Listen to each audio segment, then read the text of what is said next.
भूमेश्वर नामक गांव में याकूब नामक एक टोकरी वाला रहता था।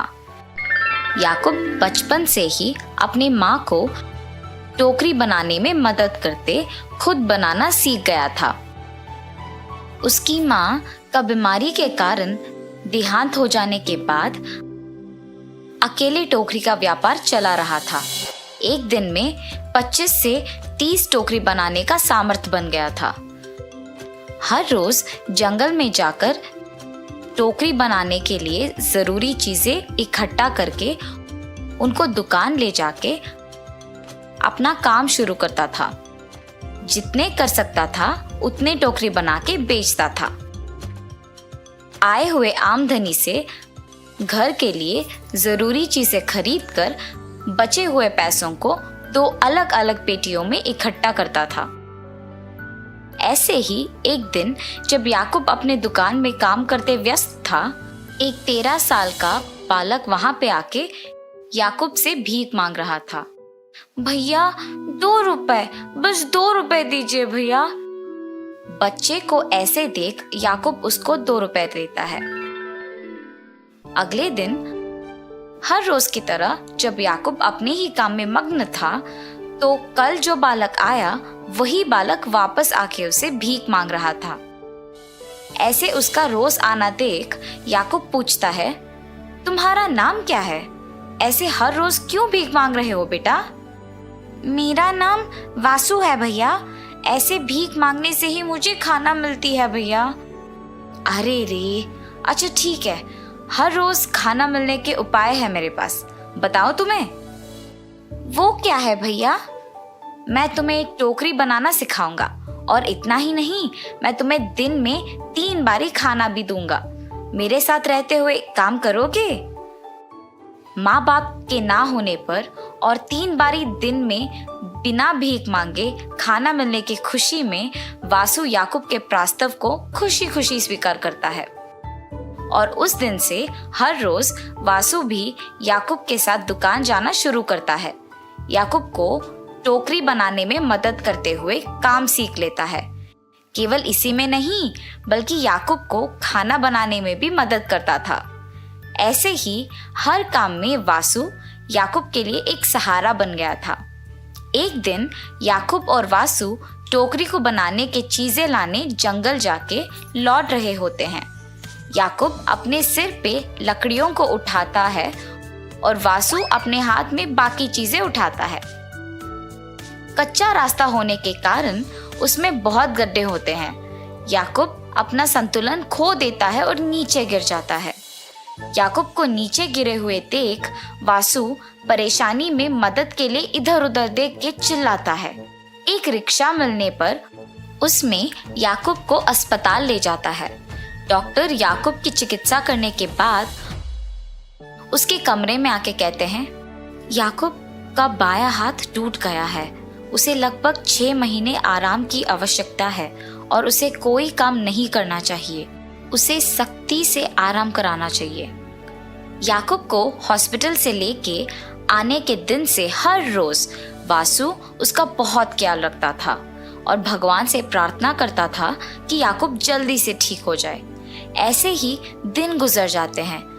बचाई गई सभी पैसे याकूब के अस्पताल के बिल, दवाइयाँ, घर के बिलों पर खर्च किए जाने पर और सारी बचत सिर्फ 2 महीने में खत्म हो जाने पर उन दोनों को पता नहीं चलता है कि आगे क्या करें। मैं वापस काम शुरू कर देता हूँ। हमारे पास खाने के लिए तक पैसे नहीं हैं।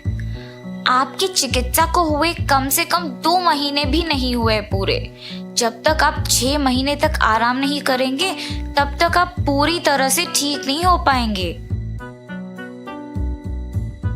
ऐसे कहकर वासु घर के बाहर आकर सोचता है, हमें याकूब जी के दवाइयों और घर के बिल के लिए पैसे चाहिए। क्या किया जाना चाहिए? उसी समय पर उसको अपने घर के सामने 4 बच्चे भीख मांगते हुए नजर आते हैं। वो देख वासु, मुझे भी याकूब जी ने भीख मांगने की स्थिति से टोकरी बनाने की स्थिति तक ले आए। उसी तरह मैं इन बच्चों को टोकरी बनाना सिखाऊंगा और इनका मदद करूंगा। अब इससे हमें पैसे मिलेंगे और हम याकूब जी के लिए दवाइयाँ ले सकेंगे। ऐसे सोचकर वासु उन बच्चों के पास जाता है। ऐसे भीख क्यों मांग रहे हो? बिना भीख मांगे तुम्हें हर रोज खाना मिलने का उपाय मेरे पास है। मेरे साथ आओगे? 3 बारी खाना खाने की आशा में बच्चे वासु का कहना सुनकर आते हैं और टोकरी बनाना सीखने के लिए आते हैं। वासु उनको सिखाने के लिए अपनी तरफ से बहुत कोशिश करता है, मगर वो बच्चे श्रद्धा नहीं होने पर सीख नहीं पाते और अंत में उन्हें सिखाने के दौरान वासु खुद कुछ टोकरियां बनाता है और जो पैसे उससे मिलता है उसे बचाता था। ये सब देख के वो बच्चे कोई ना होने के समय पे आके वो पेटी खोल के पैसे लेके वहां से भाग जाते हैं। हर रोज की तरह जब वासु दुकान खोलने आता है तो देखता है कि दुकान पहले से ही खुली हुई है। अंदर किसी के ना होने पर परेशान होता है और अंदर जाता है। पैसों के पेटी थोड़ा खुला होने के कारण वो उसे पूरी तरह से खोलता है और उसे खाली देख के वो घबरा जाता है। फिर वो समझता है कि निश्चित रूप से उन 4 बच्चों ने ही लालच के कारण पैसे चुराए होंगे। वो हर जगह उन्हें खोजता है, सभी गलियों में, लेकिन वे कहीं नहीं मिल रहे थे। इसके साथ वो घर लौटता है, बहुत निराश होते हुए। रोते हुए घर आए वासु को देख, क्या हुआ वासु, क्यों रो रहे हो? गलती हो गई याकूब जी, मुझे माफ कीजिए। क्या हुआ वासु, ये तो बोलो। और वासु याकूब को सब कुछ बताता है। रोना मत वासु, तुमने एक अच्छी सोच से उनकी मदद करने की कोशिश की और पैसों के लालच में वो लोग चोरी करके भाग गए। इसमें गलती उनकी है, तुम्हारी नहीं। अच्छे लोगों को अच्छा ही होता है। ऐसे वासु को याकूब ने समझाया।